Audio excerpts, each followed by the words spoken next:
It started like any other day. I was scrolling through Instagram, mindlessly liking posts, checking out new trends, and replying to comments from my friends. I had a public profile, mainly because I wanted more engagement on my posts, and I figured it couldn't hurt. I mean, everyone does it, right? One afternoon, I got a new follower request. His profile picture was pretty standard, just a guy in sunglasses with a blank background. His username was something generic like jsutherland88, and his profile seemed normal enough. He had a few pictures of himself at the gym, some nature shots, and a couple of pictures of his dog. It wasn't anything that set off red flags, so I accepted the request and moved on. A few hours later, I got my first DM from him. It started off casual. Just a simple, "Hey, I saw your profile and thought you had a cool style. I hope this doesn't sound weird, but you look familiar. Have we met before?" I was polite. I responded with a short, "No, I don't think so, but thanks for the compliment." I figured that would be the end of it, but it wasn't. Over the next few days, the DMs became more frequent. Every time I posted a story, he'd send a reply. "Wow, you look great in that outfit," or "That place looks so fun. Wish I could be there." At first, it seemed harmless, but something about the frequency and tone of his messages started to make me uncomfortable. Then, one evening, I got a message that made my stomach drop. "I noticed you've been going to the same cafe a lot. I live nearby too. Maybe we should meet up sometime." I hadn't tagged the cafe in my posts, which meant this guy had been paying close attention to where I was going. I tried to brush it off as a coincidence, but deep down, I knew something was off. I stopped replying to his messages, hoping he'd take the hint and leave me alone. But that's when things escalated. One night I posted a story of me watching a movie at home with my dog. No big deal, right? Within minutes, I got another DM from him. This time, it wasn't just a message. It was a picture. A picture of my house. From the outside. The caption read, "Nice place. Looks cozy inside." My heart started racing. How did he know where I lived? I quickly blocked his profile and checked all the windows to make sure they were locked. I tried to convince myself it was just a random coincidence, but my gut told me otherwise. The next day, I woke up to find another message request from a different account. The profile picture was the same, but the username was different. This time, it was Jason Followback. The message just said, "You can't block me forever." I deleted the message and reported the account. But no matter what I did, he kept creating new profiles and sending me messages. I stopped posting stories, stopped checking my DMs altogether, and made my account private. It's been a few weeks now, and I haven't heard from him again. But every time I get a new follower request, I can't help but wonder if it's him, lurking in the background, waiting for another chance to reach out. I used to love Instagram, but now it's become a constant source of fear.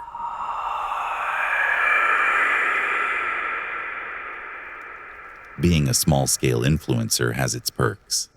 I'm not famous, but I've built a nice following on Instagram over the years.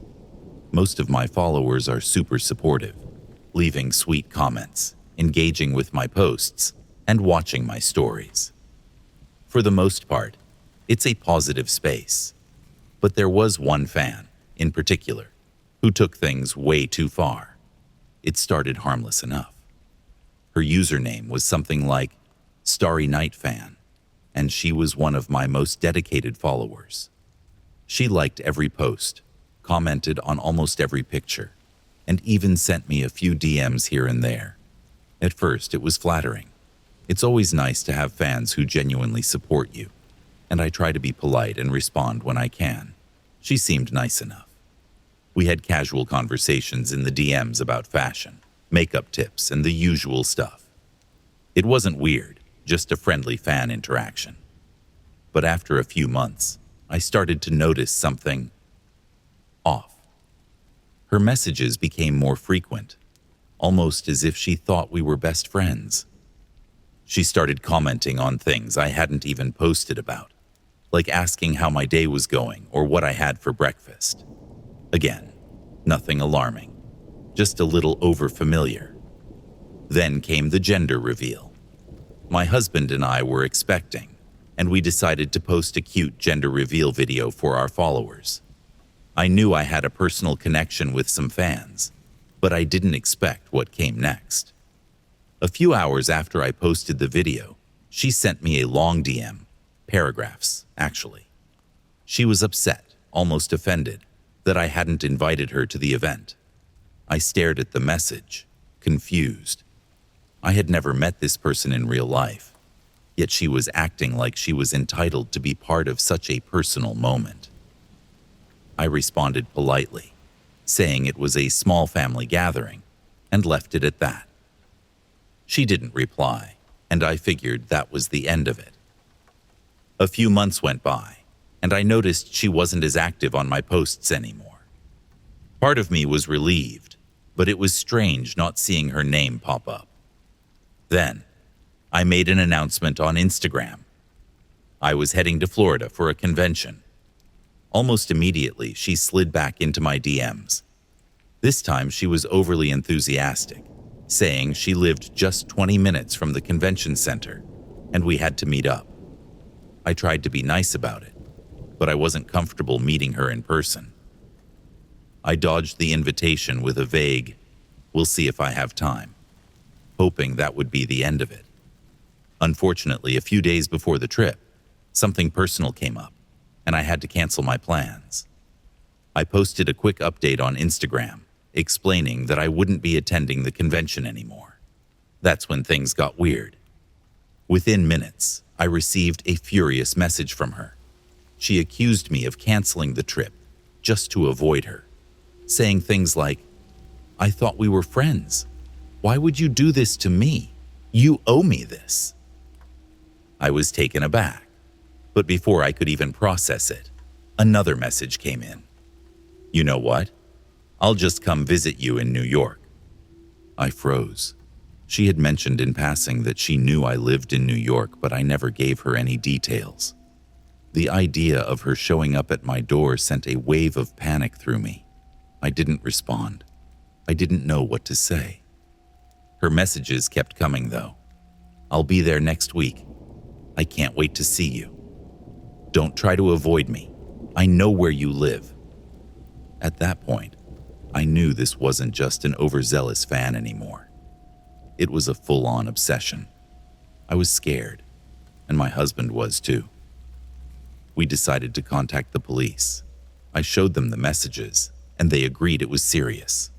They advised me to block her, deactivate my account for a while, and even had officers check around our neighborhood for a few days, just in case she actually showed up. I haven't heard from her since. My account is still active, but I'm much more cautious now. I've set everything to private, stopped sharing personal details, and never mentioned my location. It's terrifying how quickly a fan can turn into a stalker, and it's a constant reminder that even in the digital world, we need to be careful.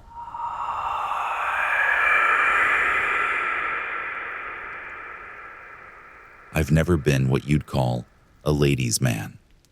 In my 30s now, living alone in a small Kansas town, I've grown used to the quiet life. Sure, it gets lonely sometimes, but I've got a good job in the city, and I've learned to live with the solitude.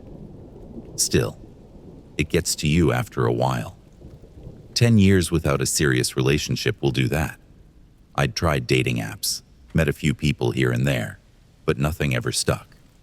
The idea of finding someone had almost become a distant dream, until one day, I got a follow request on Instagram.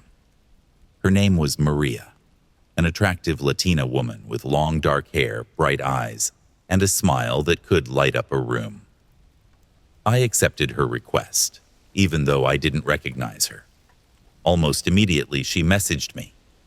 "Hey, you seem cute. Are you seeing anyone?" It was forward, sure, but I couldn't help but respond.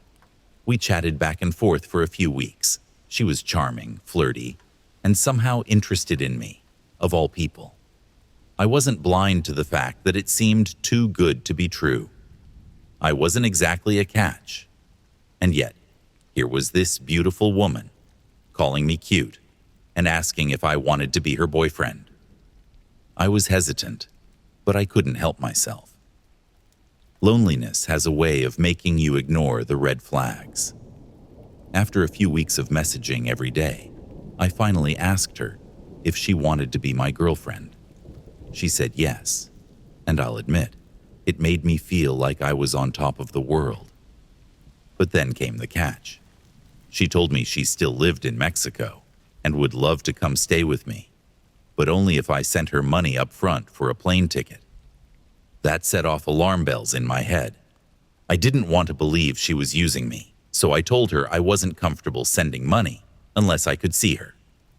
She resisted at first, but eventually agreed to a video call. When we FaceTimed, I couldn't believe it. It was really her. The same woman from the pictures, just as beautiful as I'd imagined. We laughed and talked for hours. Feeling more confident than ever, I sent her the money for the plane ticket. She said she'd fly out the following weekend and insisted on getting a cab to my house, saying she didn't want to inconvenience me by making me drive to the airport. I was skeptical, but the thought of finally seeing her in person won me over. The day of her arrival came, and I was more nervous than I'd ever been. I waited all day, checking my phone constantly, but heard nothing. I texted her, tried calling, but no response. Frustration started to build, and by the end of the day, I felt like a fool. I messaged her that I was done, that I couldn't believe she would ghost me like this. Then, out of nowhere, she responded, "I'm so sorry, I was on the plane and couldn't text. I'm on my way to your house now." Something about it didn't sit right with me. But again, the hope of finally seeing her pushed me to give her the benefit of the doubt. About an hour later, there was a knock at my door. My heart raced as I walked toward it, eager to meet her. I looked through the peephole, and my blood ran cold. Standing outside weren't the petite figure and warm smile I'd been expecting. Instead, there were 3 masked men, one of them holding what looked like a crowbar. They knocked again, harder this time. Panicked, I backed away from the door, my phone in my hand. Before I could even think of what to do, I got another text from Maria. "I'm here." I tried calling her, desperate for an explanation. As soon as the call went through, I heard a phone ringing from the other side of the door. The ringing stopped almost immediately, and a sinking feeling hit me like a punch to the gut.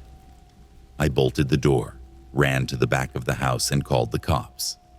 While I was on the phone, the men outside started pounding on the door, shouting things like, "We know you're in there," and "You're not getting away from us."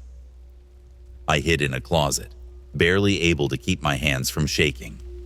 The operator assured me that the police were on their way, but every second felt like an hour. The banging on the door grew louder, more violent, and I heard the sound of glass shattering, probably one of my windows. Then, just as suddenly as it started, the noise stopped. I stayed frozen in the closet, listening for any sign that they were still there. I didn't dare move until I heard the sirens outside. The police arrived and found my front window smashed and the door nearly broken down, but the men were gone. After a thorough search, they didn't find anything else. It was clear that I had been set up, lured by the promise of a fake relationship.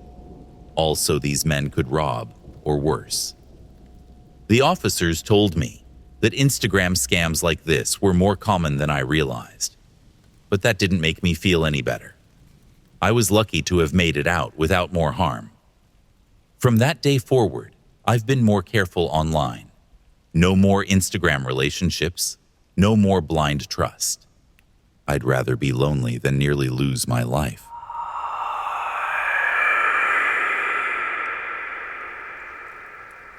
Thanks so much for listening to Nightmare Narratives.